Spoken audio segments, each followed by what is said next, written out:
Абсолютно не верила, я считала вообще стопроцентно, что меня это обойдет.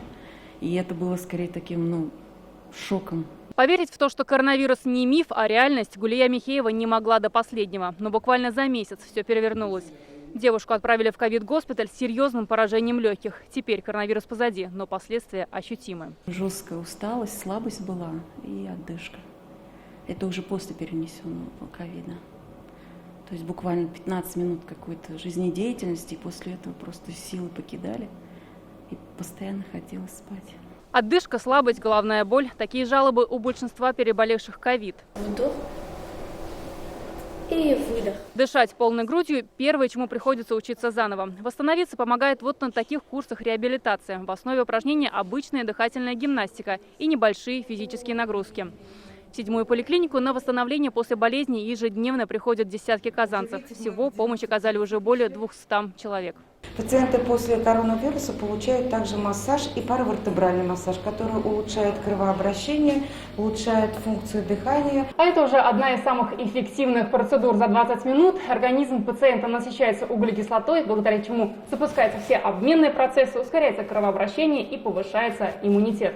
Гимнастика, углекислая ванна, озонотерапия, ингаляция, магнитотерапия. Профессиональную помощь сейчас готовы оказать 52 учреждения по всей республике.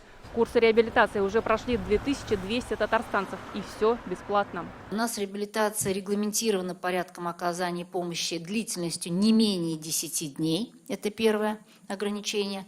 Каждый пациент имеет право на курс медицинской реабилитации.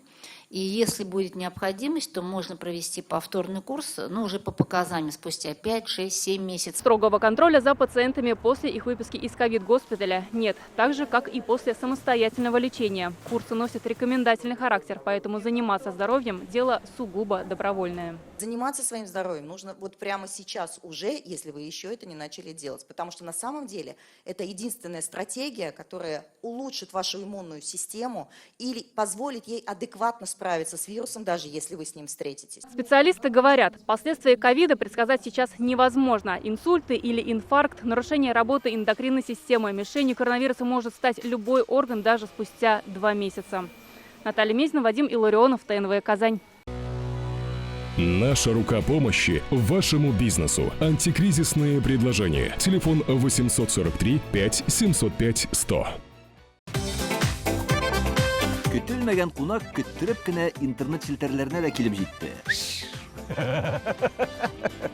Хәзер бу фильмның барлык серияларын ТНВ.ру сайтында карап була.